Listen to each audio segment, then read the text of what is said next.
पौराणिक कथाओं में आज हम सुनेंगे भगवान शिव और पार्वती की एक ऐसी मनोहारी कथा जिसके सुनने मात्र से ही सभी मनोकामनाएं पूर्ण हो जाती हैं। इसलिए सभी को इसे अवश्य सुनना चाहिए। कथा सुनने से पहले चैनल को सब्सक्राइब कर दें और बेल आइकन की घंटी को जरूर दबा दें। तो भक्तजन अपनी सारी चिंताओं को एक तरफ रखकर भगवान शिव पर ध्यान केंद्रित करते हुए प्रारंभ करते हैं आज की कथा। एक बार भगवती पार्वती के साथ भगवान शिव पृथ्वी पर भ्रमण कर रहे थे। भ्रमण करते हुए वह एक वन क्षेत्र से गुजरे। विस्तृत वन क्षेत्र में वृक्षों की सघन माला के मध्य उन्हें एक ज्योतिर्मय मानवाकृति दिखाई दी। रुच केशराज ने निवारण बाहुओं को आच्छादित कर रखा था। अस्पष्ट आलोक में भी तपस्वी की उज्जवल छवि दर्शनीय थी। जगत जननी पार्वती ने मुक्त भाव से कहा, इतने विस्तृत साम्राज्य का अधिपति, इतने विशाल वैभव और ऐश्वर्य का स्वामी तथा त्याग की ऐसी अपूर्व ने इस पर भावना जो है धन्य है भर्तरी।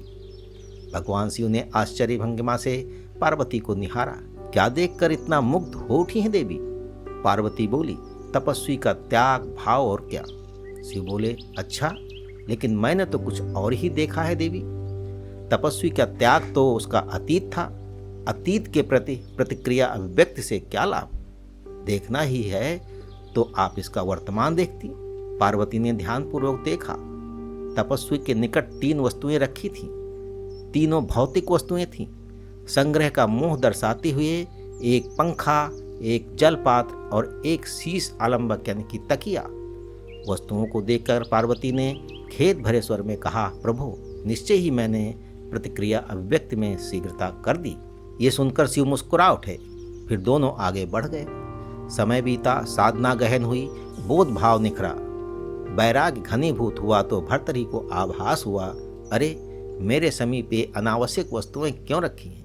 प्रकृति प्रदत्त समीर जब स्वयं ही इस देह को उपकृत कर देता है तो इस पंखे का क्या प्रयोजन? जल अंजर में भरकर भी पिया जा सकता है और शीश को आलंबन देने के लिए क्या बाहों का उपयोग नहीं किया जा सकता? तपस्वी ने तत्काल तीनों वस्तुएं हटा दी, पुनः साधना में लीन हो गए और कुछ समय बाद शिव और पार्वती पुनः भ्रमण करते हुए वहां पहुंचे। देवी पार्वती ने तपस्वी को देखा। भौतिक साधनों को अनुपस्थित पाकर वह प्रसन्न हो उठी। उत्साहित होकर उन्होंने शिव को देखा, लेकिन उनके मुख पर वैसी ही पूर्ववत तटस्थता छाई थी। उन्होंने दृष्टि संकेत दिया। पार्वती की दृष्टि तपस्वी की ओर मुड़ गई। उन्होंने देखा भर्तरी उठे, अपना भिक्षा पात्र लेकर अतिशीघ्र से ग्राम्य सीमा में प्रवेश कर गए। शिव ने पार्वती से कहा, देवी, साधक के हाथ में भिक्षा पात्र, क्षुधा पूर्ति है तो ग्राम्य जीवन के निकट निवास और एकांत से भय, ये वैराग की परिपक्वता दर्शाता है। इसे परिपक्व होने में समय लगेगा। हमें अभी प्रस्थान करना चाहिए। समय व्यतीत हुआ, बोध भावना की साधना कुछ अधिक प्रखर हुई तो भर्तरी ने विचार किया, सन्यासी होकर भिक्षाटन में बहुमूल्य समय का दुरुपयोग करना और ग्राम्य कोलाहल के निकट निवास करना सर्वथा अनुचित है। भर्तरी ने निर्जन शमशान को अपना आवास बना लिया, भिक्षार्थ भ्रमण कर दिया और जन कल्याणार्थ वैराग्य शतक की रचना में लीन हो गए। उनकी तल्लीनता दैहिक आवश्यकताओं से ऊपर उठने लगी। रात्रि से दिवस, दिवस से रात्रि वे निरंतर साहित्य सृजन में लीन रहने लगे। कोई स्वयं आकर कुछ दे जाता तो ठीक, अन्यथा निराहार ही सृजन में लगे रहते। एक बार निराहार रहते हुए कई दिन बीत गए। अन्नाभाव से शरीर बल क्षीण होने लगा, दुर्बलता असहनीय होने लगी। फिर भी वे आत्मिक जिजीविषा के बल पर जो है निरंतर रचना कार्य करते रहे। लेकिन जब क्षीणता में मृत्युबोध होने लगा तो उन्हें भोजनार्थ उद्यम उचित लगा। वैराग्य शतक के जनहिताय सृजन कर्म को वे अपूर्ण नहीं रहने देना चाहते थे। अतः वह किसी तरह आगे बढ़े। पास की कई चिताएं धू धू करती हुई आकाश को छू रही थी। उन्होंने देखा कि चिताओं के निकट पिंडदान के रूप में आटे की 2 लोइयां लगी हैं तथा एक भग्न पात्र में जल भी है। भर्तरी आटे की लोइयां जलती हुई चिताओं पर सेकने लगे। ये देख भगवती पार्वती विह्वल हो उठी और बोली, देखिए तो ऐश्वर्यशाली नृप को, जिसके राज की श्री समृद्धि में काग भी स्वर्ण चुक सकते हैं। वह किस निष्प्रसता के साथ सत्कार्य समर्पित इस जीवन की रक्षा हेतु पिंडदान की लोइयां सेक रहा है। आह, मर्म भेदी है क्षण। कहिए महेश्वर, क्या अब भी आप तटस्थ रहेंगे? शिव हंसकर बोले, देवी, प्रश्न मेरी प्रसन्नता या तटस्थता का नहीं है, प्रश्न तो साधना की सत्यता का है। यदि साधक पवित्र है तो भला साधक को शिव क्यों नहीं मिलेगा? पार्वती उसी व्यथित स्वर में बोली, इस दृश्य से सत्य और सुंदर कुछ और हो सकता है क्या? आश्चर्य है, सहज ही मुग्ध हो उठने वाला आपका भोला हृदय इस बार यूं निर्विकार क्यों बना हुआ है?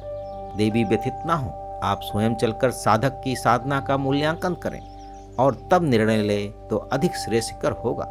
भगवान शिव और भगवती पार्वती ने कृशकाय और दीन ब्राह्मण युगल का वेश धारण कर लिया और भर्तरी के सम्मुख पहुंचे। भर्तरी आहार ग्रहण करने को उद्यत हुए ही थे कि अतिथि युगल को सम्मुख पाकर रुक गए। उन्होंने चीड़ वाणी में कहा, अतिथि युगल, कृपया आहार ग्रहण कर मुझे उपकृत करें। शिव बोले, साधक, आहार देखकर भूख तो जागृत हुई थी, लेकिन हम कोई और मार्ग खोज लेंगे। क्यों विप्रवर? कोई और मार्ग क्यों? क्योंकि इस आहार की आवश्यकता हमसे अधिक आपको है। हाँ तपस्वी, इस आहार से आप अपनी क्षुधा को तृप्त करें, हमारी तृप्ति स्वयं ही हो जाएगी। पार्वती बोली, नहीं माते, मेरे समक्ष आकर भी आप अतृप्त रह जाएं, ऐसा मुझे स्वीकार नहीं। दोनों रोटियां ब्राह्मण युगल की ओर बढ़ाते हुए भर्तरी के मुख पर दान का दर्प मुखर हो उठा। माते, आप मेरी दृढ़ता से परिचित नहीं हैं। अपनी दृढ़ता के समक्ष मैंने अपने विशाल और ऐश्वर्य संपन्न राज्य तथा अथाह और अपरिमित श्री संपत्ति को त्यागने में एक क्षण का विलंब नहीं किया था। तो क्या आज हम इस पिंडदान की लोइयों का मोह करूंगा? अनायास ही पार्वती हंस पड़ी, किंतु उस हंसी में प्रशस्ति को खनक ना होकर किंचित उपहास की ध्वनि थी। उन्होंने कहा, तपस्वी, आश्चर्य है कि तुमने अपना राज कैसे छोड़ दिया। साधु वेश धारण करके तुम्हारी बुद्धि अभी तक वणिक वृत्ति से भौतिक वस्तुओं की माप तौल पर टिकी हुई है। तुम मोह से निवृत्ति का दंभ करते हो, लेकिन इतना अच्छा होता कि तुमने राज त्यागने के स्थान पर अपनी तथाकथित निर्मोहिता के अहंकार से मुक्ति पा ली होती। ये सुनकर भर्तरी ठगे से रह गए। ब्राह्मण दंपत्ति के रूप में आए परम शिव और पार्वती जो है शून्य में लोप हो चुके थे और दिशाओं में केवल हंसी की गूंज थी और हाथों में वही दो रोटियां। पौराणिक कथाओं में आज बस इतना, और अगली बार हम मिलेंगे एक नई कथा के साथ। तब तक ईश्वर की सभी दुआएं व शक्तियां आपकी सुरक्षा कवच बनी रहे।